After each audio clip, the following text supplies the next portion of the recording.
I'm not against science, I'm not against schools, I'm not against teachers, because most of them don't know what they believe. You have to tell them. They teach the kids it all started with a Big Bang 20 billion years ago. What exploded? This is what the textbooks teach. Before the Big Bang, there was nothing, literally nothing, an infinitesimal nugget of space. And then something happened, triggering the most colossal explosion in history. Yes, boys and girls, you see, nothing exploded, and here we are.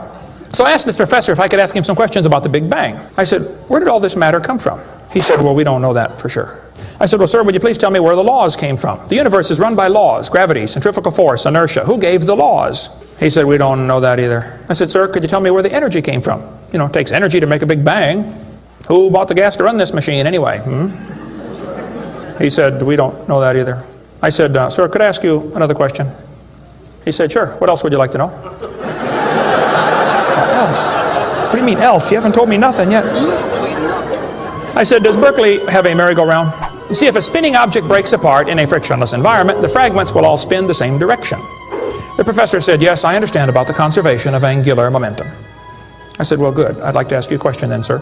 If the whole universe began as a swirling dot, like you said, why do two planets spin backwards? He said, that's interesting. I said, no, that's more than interesting. It's kind of hard on your Big Bang Theory. Not only that, 6 of the moons are spinning backwards. Why? He said, I don't know. One professor was getting kind of upset about this time. He said, Mr. Hovind, there are hundreds of varieties of dogs in the world.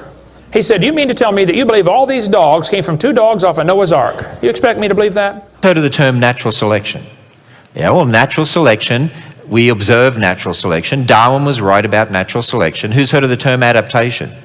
Yes, well, adaptation is what's happening here, and speciation, forming different species. See, those terms are used in the secular textbooks to tell students evolution's true. Actually, when you understand natural selection, adaptation, speciation, it's the opposite of Darwinian evolution. It's evidence against evolution, the opposite of what's taught in most of the public school textbooks. Let me help you understand this further. Here are 2 dogs that have an S gene and an L gene. S for short hair, L for long hair. S and L together give a medium hair length dog, okay? So these were the 2 dogs, if you like, on Noah's Ark. So they fall in love and they have offspring. And they have one that inherits an S gene from each of the parents. That one has 2 S genes. It's going to look different to the parents. Does it have different information? Well, it's not new information. It's a new combination of information. But it's going to look a little different because it's got a different combination. And then you might get one that looks like the parents that inherits an S and an L gene. And then there's one other combination. What is that? L and L. Oh, it's got something new. Well, it's got a new combination of information, but the information was already there in the parents. It's just the new combination of information. Now, the dogs move towards a cold climate. Those that have short hair and medium hair get cold, and they die. And now you're only left with dogs that have L genes, who on their own will only ever produce dogs with what? L genes. They could never produce short hair or medium hair again. You form a different species of dog. That's a long-haired dog. You get the idea? If they move towards a hot climate, what's going to happen there? Well, those with long hair and medium hair overheat. They die. And now you're only left with dogs with S genes, who on their own will only ever produce dogs with what? S genes. And so over time, through natural selection, adaptation, what happens is you can form all these distinct species of dogs, but they're still 100% dogs, and they came from the original gene pool. Think about this. From a perspective of Darwinian evolution, you supposedly start with matter, no information, and over time, matter has to give rise to zillions of bits of information for all the information to build all the different kinds. So we should see increasing information all the time to build all these different kinds of animals and plants. Actually, what we observe is a loss of information, redistribution of information. It fits exactly with what the Bible would tell us. Actually, when we form different species, they actually have less information overall than the original, which means it's the opposite of evolution. This is evidence against evolution, and yet it's taught as evidence for evolution. And then you start to realize Noah didn't need anywhere near the number of animals on the ark that people think he did. He didn't need all the species of dogs, only 2. He didn't need the African elephants and the Indian elephants and the stegomastodons and the mastodons and the mammoths. He only needed 2 of the elephant kind. And when the elephants came off the ark, again, just like dogs, over time you'll end up with different species forming, but they all come from the original gene pool and the incredible information that God put there in the first place. They're going to tell the kids, well, we have evidence for this theory. Charlie Darwin stopped off at these islands right there called the Galapagos Islands. Charlie studied the birds very carefully and said, you know what, I think all these birds had a common ancestor. I bet you're right, Charlie. It was a bird. You see 14 kinds of birds, and you conclude that birds and bananas are related. Are you a talking primate? I am. Are you a cousin of bananas? Why, yes. They tell the kids they have evidence of evolution from fossils. I don't think so. If you find a fossil in the dirt, all you know is it died. You don't know that it had any kids. And you sure don't know that it had different kids. You bring in a bone to the judge. Judge, I found this bone in the dirt. This is the ancestor of all the humans today. They would laugh at you. You don't know that that's the ancestor of anybody. And why on earth would you think a bone in the dirt can do something animals today cannot do? They'll say, boys and girls, you have 2 bones in your wrist, radius and ulna. And boys and girls, look at the whale's flipper carefully. Did you know the whale has 2 bones in his flipper? And they're called the radius and the ulna? Same as ours. Wow. Who named them, teacher? The whale? Think about it. Even Stephen Gould admitted the absence of fossil evidence for intermediary stages is a persistent and nagging problem for evolution. See, what's happened, these guys have looked for missing links in the fossil record. They can't find any, and so they say, well, maybe evolution happened so fast it wasn't preserved. Maybe a reptile laid an egg and a bird hatched out. Well, who did that bird marry? We're going to tell the kids in the late 1940s they invented carbon dating. We're going to explain a little bit about radiometric dating and how it's supposed to work, and then show you that it does not work, okay? Let's measure the height of the candle. Suppose the candle is 7 inches tall. Who can tell me when it was lit? Okay, nobody. Let's do some more empirical science. Let's measure the rate of burn. Suppose we determine it's burning an inch an hour. When was it lit? You're going to have a hard time telling me unless you're willing to make some assumptions. You find a fossil in the dirt, you can measure how much C14 is in it. Very accurately, by the way. And you can measure how fast it's decaying. That's just like measuring the height of your candle and how fast it's burning. Now, when did that animal die? You don't have a clue. Here's what you ought to consider about carbon dating. Samples of known age, it doesn't work. If it's a sample of unknown age, it is assumed to work. Freshly killed seal, carbon dated 1,300 years old. Shells from living snails, carbon dated 27,000 years old. Living penguins, carbon dated 8,000 years old. One part of Dima was 40,000 years old, another part was 26,000, and the wood next to it is 9,000. Then they tell the kids about the geologic column. They say each of the layers is a different age, Cenozoic, Mesozoic, Paleozoic, Archeozoic, all them Zoic boys. Now, if you get a petrified tree standing up, running through different rock layers, I don't think it's smart to say those layers are vastly different ages. Those trees did not get slowly covered by the sediments over millions of years. They would rot and fall down. Could you give me a definition of vestigials? How's that back up evolution? Vestigial is like, I'm not a biologist, so I'm kind of fuzzy here, but it's like a remaining organ that is not used. Like, for instance, our appendix. Rabbits have huge appendix for digestion of grass. We still have a vestigial appendix The organ, appendix has no use? which we can think of right now. Well, excuse me, you do need your appendix. The appendix is part of your immune system. If your appendix is taken out, you can still live, okay? But it increases your susceptibility to quite a few diseases. You could live without both your legs and both your arms and both your eyes also. That doesn't prove you don't need them. There are no vestigial organs. And even if there were, that would be the opposite of evolution. That's losing, not gaining. Your coccyx bone, that was, many people regard that as the tail of the humans. The human tailbone is said to be vestigial. That is, it's an evolutionary leftover proving that we're related to primates. I was taught when I went to school, man used to have a tail, but he lost it because he didn't need it. I thought, didn't need it? Have you ever thought how handy a tail would be? Have you ever come to the door with 2 sacks of groceries? Wouldn't that be nice, man, to be able to grab that door and walk right around and get in it? Lost it because we didn't need it. Man, you could drive the car and tune the radio knob and hold the Coke at the same time. However, it's not a tailbone, it's the coccyx vertebrae. The tailbone derived its name because some people believe it's a leftover part from human evolution, though the notion that the tailbone serves no purpose is wrong. The coccyx is an extremely important source of attachment for tendons, ligaments, and muscles. Evolutionists also claim that the appendix is vestigial, but it's not. The appendix is actually part of the human immune system. According to Scientific American, for years, the appendix was credited with very little physiological function. We now know, however, that the appendix serves an important role in the fetus and in young adults. Among adult humans, the appendix is now thought to be involved primarily in the immune functions. Students are taught we have evidence from development. Darwin considered this by far the strongest single class of evidence. This textbook says, the human embryo growing in the mother has gills like a fish. Those little folds of skin are not gills. Those little wrinkles under your chin when you're growing up later develop into bones in the ear and glands in the throat. They never have anything to do with breathing. I've seen folks that have 5 or 6 chins and they can't breathe through any of them but the top one. Those are not gill slits. Ernst Haeckel, though, said the turning point in his thinking was when he read Darwin's book. He made huge charts of his posters of his drawings of these embryos and traveled all over Germany and just about by himself converted the Germans to believing in evolution.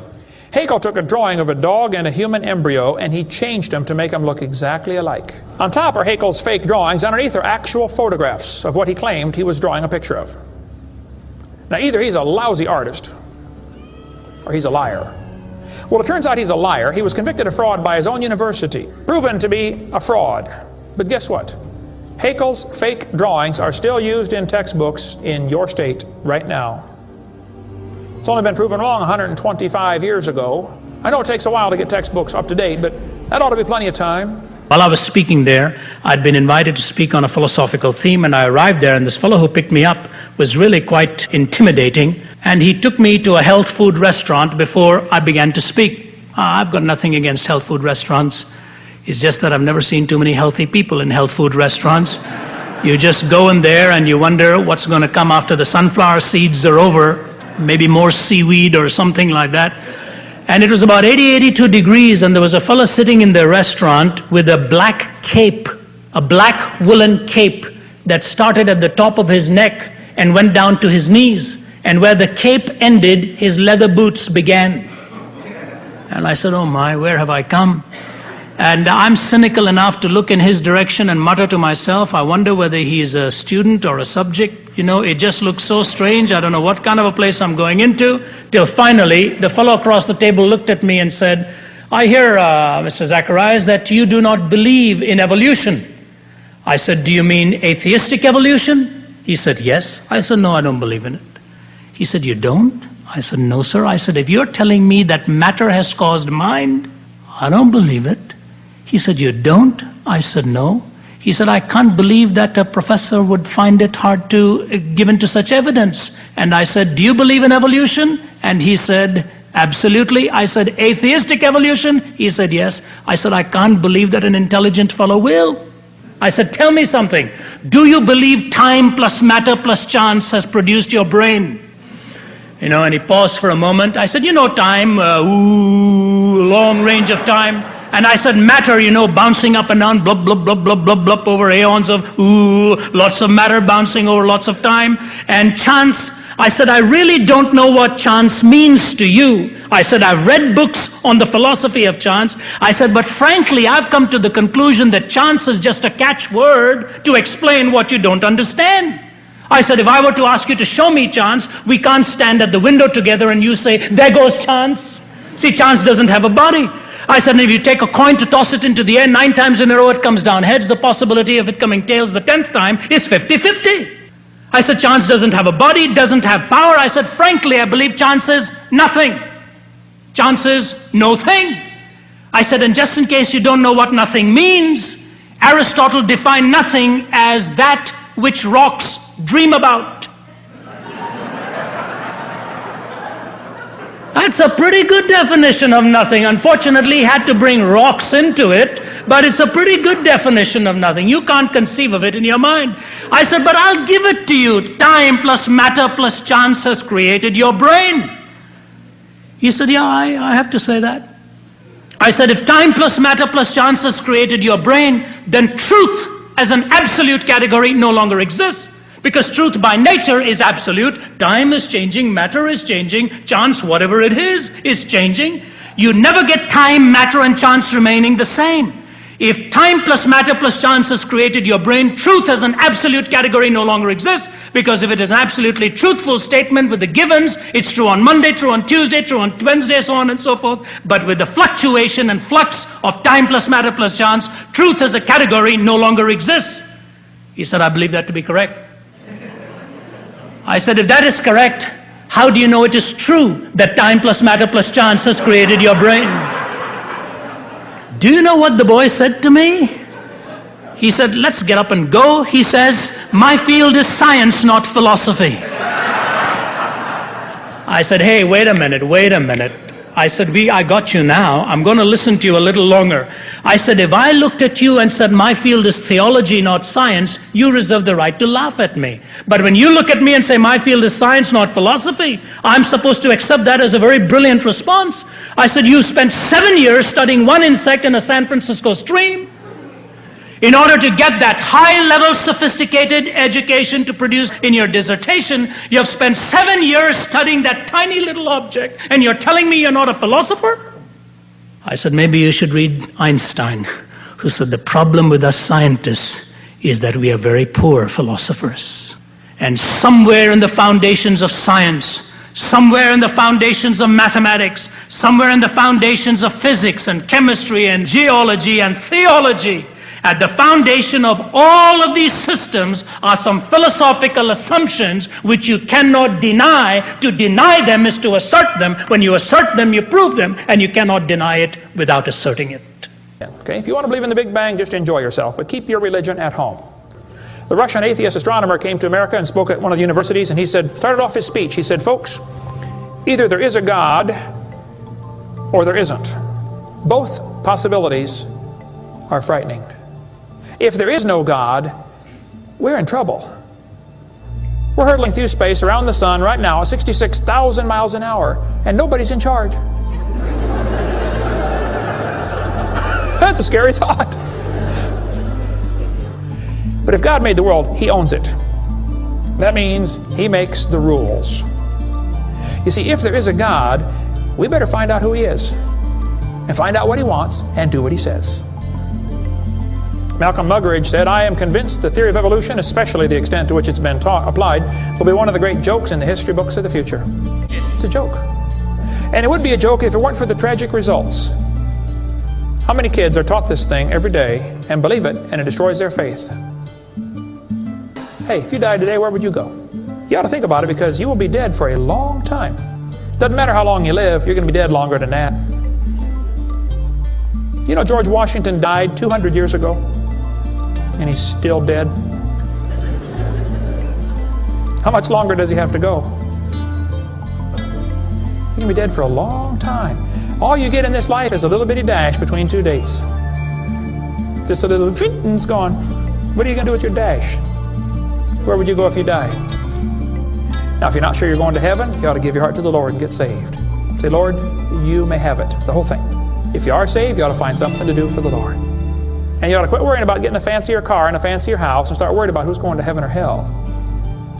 Maybe God gave you that good job so you can give some money to missionaries, not so you can build a bigger, fancier house. God loves you. God has a plan for your life. And if you don't want it, well, that's your business. But the devil is laughing at you for believing in that. But God loves you, and He wants you to come to heaven. And if you'd like to find out how to go to heaven, come see me. I'll be glad to show you. The Big Bang. Before the Big Bang, there was nothing. Literally nothing. Nothing created everything. The Big Bang is an amazingly difficult thing to wrap your brain around, which isn't surprising. 13.7 billion years ago, we think it was tiny. Nothing, literally nothing, was tiny. And then something happened. Nothing created all the matter we see in the universe today.